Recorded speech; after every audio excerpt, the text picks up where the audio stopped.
رسول اللہ صلی اللہ علیہ وسلم کی ظاہری خوبصورتی کے ساتھ ساتھ اللہ تعالیٰ نے باطنی خوبصورتی بھی عطا کی تھی، اور آپ صلی اللہ علیہ وسلم میں اللہ تعالیٰ نے عاجزی رکھی، اور ان کی شائستگی اور ان کا جو سمپل رہن سہن تھا، اس سب سے پتہ لگتا ہے۔ اور آپ کو پتہ ہے ترمذی شریف میں ایک روایت ہے کہ حضرت عمر جو ہے وہ بھوک کی وجہ سے گھر سے باہر آتے ہیں دوپہر کے وقت، اور جب وہ باہر آتے ہیں تو یہ دیکھتے ہیں کہ رسول اللہ صلی اللہ علیہ وسلم بھی باہر بیٹھے ہوئے ہیں، اور یہ دوپہر کا وقت تھا، اور آپ کو پتہ ہے کہ دوپہر کے وقت کوئی بھی باہر نہیں نکلتا، اور صحرا میں تو بہت ہی زیادہ گرمی ہوتی ہے۔ وہ یہ فرماتے ہیں رسول اللہ صلی اللہ علیہ وسلم کو، یا رسول اللہ کون سی چیز آپ کو باہر لے آئی اس دھوپ میں؟ اور آپ صلی اللہ علیہ وسلم کو یہ بات پتہ تھی کہ جس وجہ سے حضرت عمر باہر آئے نا، ان کے گھر میں کھانے کو کچھ نہیں ہے اس وقت، وہ فرماتے ہیں اسی وجہ سے جس وجہ سے تم آئے، میں بھی یہاں باہر بیٹھا ہوں کہ گھر میں کھانے کو کچھ نہیں۔ جب یہ سب وہ بات کر رہے تھے تو وہ دیکھتے ہیں کہ حضرت ابوبکر جو ہیں وہ بھی باہر آئے ہیں، کیونکہ وہ پتہ ہے کہ جب آپ کو بھوک لگی ہو تو گھر میں بیٹھا نہیں جاتا۔ حضرت ابوبکر، حضرت عمر اور رسول اللہ وسلم جو ہیں اب وہ باہر بیٹھے ہیں، بات کر رہے ہیں۔ اسی اسنا میں ایک صحابہ ابو الحیثم وہ کسی کام سے واپس گھر آ رہے ہوتے ہیں، تو وہ دیکھتے ہیں، وہ پوچھتے ہیں یا رسول اللہ آپ لوگ دوپہر کے اس وقت یہاں کیا کر رہے ہیں؟ تو حضرت عمر فرماتے ہیں کہ ہمارے پاس کچھ نہیں کھانے کو، بس یہاں ہم بیٹھے ہیں اور باتیں کر رہے ہیں۔ ابو الحیثم کہتے ہیں کہ نہیں، یہ ناممکن ہے کہ آپ 3 بہترین لوگ جو ہیں باہر بیٹھے ہیں بھوک کی وجہ سے۔ ان کو یہ یاد آتا ہے کہ ان کے گھر میں ایک بکری ہے، ایک بوڑھی بکری موجود ہے گھر پہ، تو وہ ان کو یہ فرماتے ہیں کہ آپ میرے گھر آئیں، میں آپ کے کھانے کا انتظام کرتا ہوں۔ فوراً سے گھر جاتے ہیں، ان کے گھر میں صرف ایک ہی بکری ہوتی ہے اور وہ بھی کافی بوڑھی، اب دودھ نہیں دے رہی ہوتی۔ وہ اپنی بیوی کو یہ فرماتے ہیں کہ اللہ کی قسم ہمیں اس بکری کو قربان کرنا ہے، ایسا کریں کہ آپ کھانا بنائیں، میں گندم صاف کرتا ہوں اور اس سے میں کچھ روٹی وغیرہ کا انتظام کرتا ہوں، تو ہم گوشت کے ساتھ ان کو یہ پیش کر دیتے ہیں۔ صلی اللہ علیہ وسلم، حضرت ابوبکر اور حضرت عمر آئے اور انہوں نے وہ جو کھانا جو ہے وہ تناول فرمایا، اور آپ بتا کہ اس وقت یہ کھانا مل جانا بہت ہی لگژری قسم کا کھانا تھا۔ تو آپ بتائیں آپ صلی اللہ علیہ وسلم کا کیا رسپانس تھا جب انہوں نے اپنا کھانا تناول فرما لیا؟ آپ بتائیں کہ ان کے گھر میں کچھ بھی نہیں تھا، تو انہوں نے حضرت ابوبکر اور حضرت عمر کو یہ بات ریمائنڈ کروائی کہ جب وہ اپنے گھر سے آئے تھے تو ان کے گھر والے بھی بھوکے تھے، اور اللہ تعالیٰ نے ان کو یہ کھانا کھلایا ہے۔ یا ابوبکر یا عمر ثم لتسألن یومئذ عن النعیم، کہ اللہ تعالیٰ آپ سے اس دن پوچھیں گے اس کھانے کے بارے میں کہ کیا کیا تھا آپ نے اس کھانے کا، کیا تم نے میرا شکر ادا کیا تھا؟ سبحان اللہ، ہم جو ہے 3 دفعہ دن میں کھانا کھا رہے ہوتے ہیں، ہم کتنی دفعہ اللہ کا شکر ادا کرتے ہوں گے؟ اور رسول اللہ علیہ وسلم دیکھیں کتنے زیادہ کانشیس ہیں کہ اللہ تعالیٰ اس نعیم، اس نعمت کے بارے میں بھی قیامت کے دن پوچھیں گے۔ ثم لتسألن، یقیناً تم سے سوال کیا جائے گا، یہ وہ نعمت جو اللہ تعالیٰ نے آپ کو عطا کی ہے۔ اب بات کرتے ہیں رسول اللہ علیہ وسلم کی عاجزی کی۔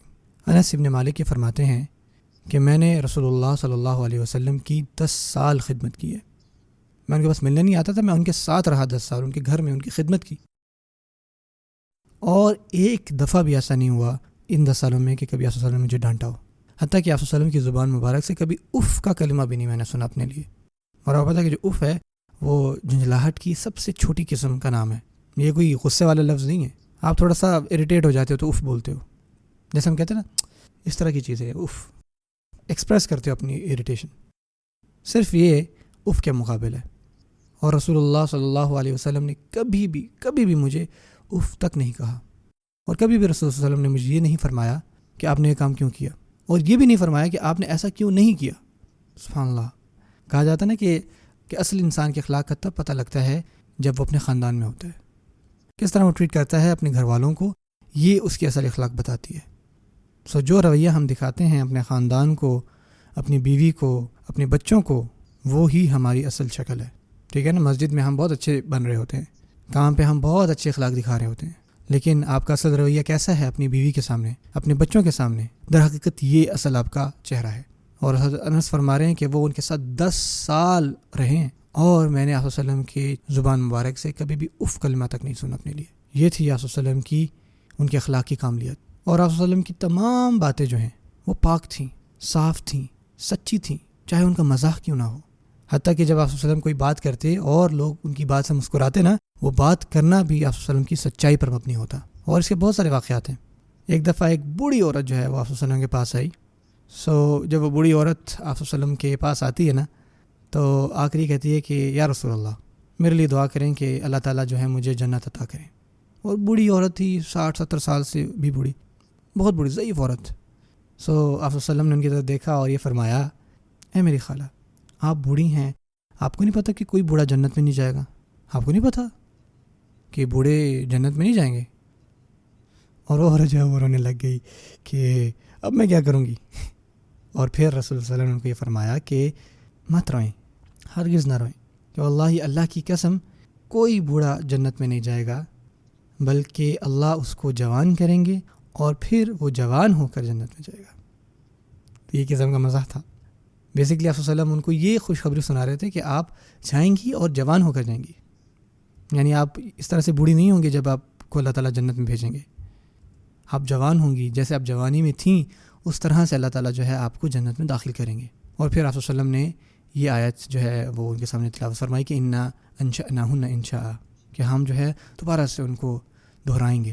ایک بہت خوبصورت حدیث ہے بخاری شریف میں، اس کی روایت حضرت انس بن مالک کرتے ہیں کہ ایک دفعہ ایک شخص آیا آپ صلی اللہ علیہ وسلم کے پاس اور آ کے یہ سوال کیا کہ قیامت کب آئے گی، متی الساعہ. اور یہ وہ سوال ہے کہ جس کا بظاہری طور پہ کوئی فائدہ نہیں ہے، اور رسول صلی اللہ علیہ وسلم کو ایگزیکٹلی دن نہیں پتہ کہ وہ کب آئے گی. تو آپ صلی اللہ علیہ وسلم نے اس کے جواب میں یہ نہیں کہا کہ مجھے نہیں پتہ، یا آپ صلی اللہ علیہ وسلم نے یہ نہیں کہا کہ آپ کیوں پوچھ رہے ہیں، بلکہ آپ صلی اللہ علیہ وسلم نے اس سوال کا رخ ایک اور طرف کر دیا. آپ صلی اللہ علیہ وسلم نے اسے یہ پوچھا کہ آپ نے اس کے لیے کیا تیار کیا ہوا ہے جب وہ آئے گی قیامت.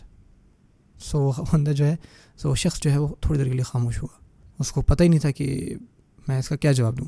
اس سے یہ بات بھی ثابت ہوتی ہے کہ اگر آپ سے کوئی ایسا سوال پوچھے، آپ اس پہ سوچیں، ٹھیک ہے، اور آپ اس سے مزید کوئی بہتر چیز پوچھ لیں. سو بندہ خاموش رہا، اس کو کوئی جواب نہیں آیا، اور پھر تھوڑی دیر بعد اس نے یہ جواب دیا کہ میرے پاس اتنی اچھی نمازیں نہیں ہیں، نہ ہی اتنے اچھے صدقے ہیں، یہ سب چیزیں نہیں ہیں میرے پاس.